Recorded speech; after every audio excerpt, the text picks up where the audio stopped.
Thank you for stopping by the Life of Sassy today and checking out my video. I'm back in the kitchen today with a What's for Dinner video. I'm going to be making two amazing soups. Let's get cooking. The first soup I'm going to be making today is a roasted cauliflower soup. Here's everything we need. Let's go to the stove and start cooking. To make our roasted cauliflower soup, I'm going to add a medium yellow onion that I diced up right into my pot. My pot isn't on at the moment. This next ingredient is optional. I like to add it because it thickens the soup a little bit. Now, normally I add 2 medium russet potatoes that I dice up to help thicken the soup. I could not find russet potatoes. Recently, potatoes in my area have been on sale for like $1.94 for a 10-pound bag. All my stores had were white potatoes. I did finally find russets, but I wasn't willing to pay $5.99 for them. So instead of 2 medium russet potatoes, I am adding 4 white potatoes I diced. And again, this is optional. You can 100% leave the potatoes out of this recipe. During my meal prep, I cut up a head of cauliflower into sort of bite-sized pieces. I put it on a baking sheet with some oil, salt, pepper, and garlic. I baked it at 375 for about 30 minutes. You don't have to worry about it being roasted all the way through because we're cooking it in the soup. I just wanted to get some nice brown marks on it. I'm going to go ahead. This is 1 head of cauliflower. I'm going to add that to my pot. Next, I'm going to add a whole container of chicken broth. That's 4 cups. Now, if you wanted to make this vegetarian 100%, you could add vegetable broth. We personally like the chicken. I'm going to go ahead and add in the whole carton. Next, I'm going to add 1/8 of a teaspoon of pepper. I don't want to add too much at this point because I did use pepper when I was roasting the cauliflower. And I'm not going to add any salt right now because I use salt to roast the cauliflower, plus we're going to be adding cheese later. So I'll check the seasoning then and adjust if needed. I'm going to go ahead and turn this on to high heat just until it comes to a boil. Once it comes to a boil, I'm going to reduce it to medium-low and let it simmer for about 30 minutes. And then I'll meet you back here. My soup has come up to a simmer, so I'm going to reduce it to medium-low and let it simmer for 30 minutes, and I'll be back. Oh, and don't forget to put a lid on it while it simmers. My soup has been simmering for about 30 minutes. I'm going to take an immersion blender and process it. If you like, you could just use a potato masher, but we like the soup to be smooth, so I'm going to go ahead and process it all up.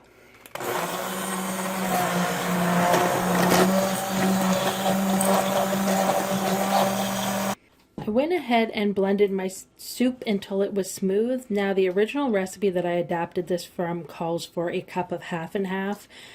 I find that a little bit rich, so I do half a cup, half and half, and half a cup of milk. And I'm going to go ahead and stir that in.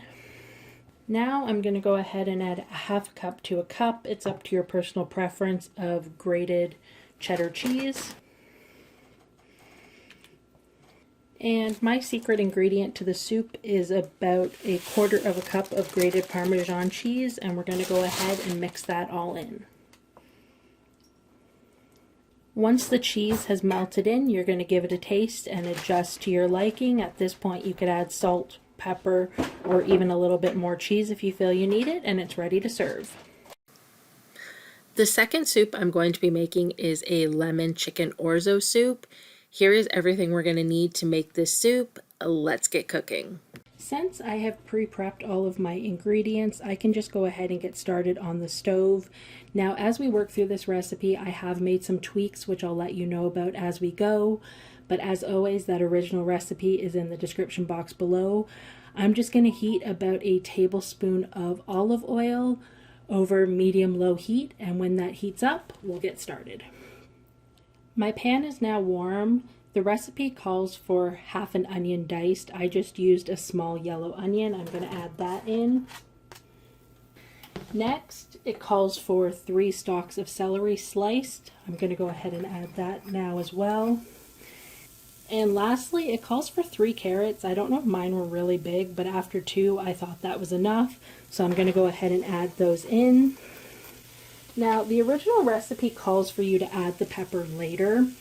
I always like adding it with my onions and vegetables So I'm going to go ahead and I'm going to add about a 1/4 teaspoon of pepper. Now the original recipe calls for, I believe, 1/2 teaspoon, but I don't know if I have really potent black pepper, but the last time I added the 1/2 teaspoon, it was just a little bit too much for us, so I'm scaling back on that. We're going to give this a stir and let it cook for about 5 minutes until my veggies start to soften.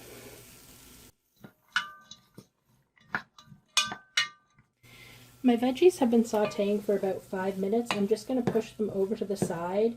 Now, the original recipe says to add another tablespoon of oil, but looking at my pan, I can still see oil in the bottom. I don't know if it's just the type of pan I'm using, but I'm not going to add the additional tablespoon of oil, but I am going to go ahead and add in my chicken.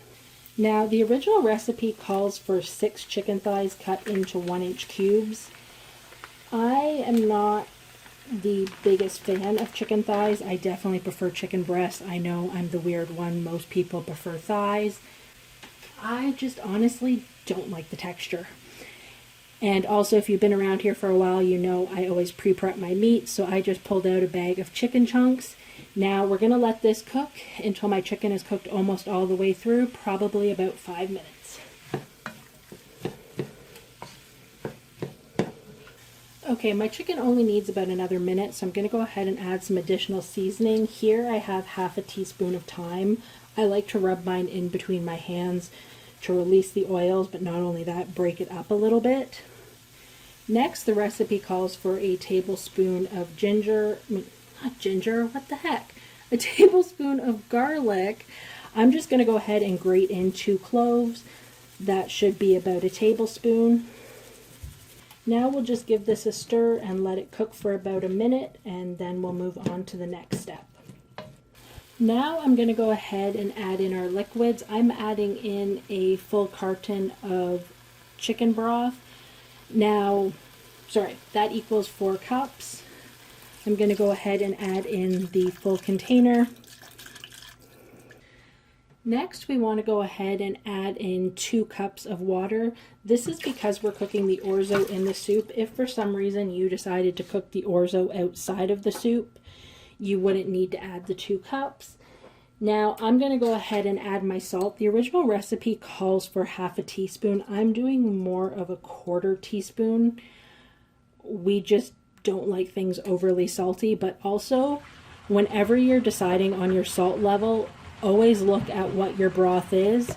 In my case, this is no salt added. It does have some salt in it, but if you're using just a regular broth, you may want to pull back a bit on the salt. Next, I'm going to go ahead and add the juice of 1 lemon. Now, the original recipe calls for 2 lemons. That's just a little bit too tart for us, and we do like lemon. Now, I also think that could vary on how much juice your lemon gives you.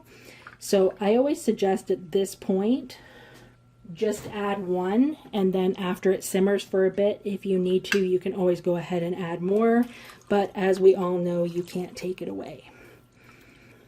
I am making a small adjustment to this recipe. We have this Knorr no salt chicken bouillon. This recipe doesn't call for it, and actually, to be honest, normally I don't add it. We've used the Kirkland broth before and we've liked it, but I don't know what it is. It just seems like this batch, I don't know if I got an off batch, doesn't have as much flavor.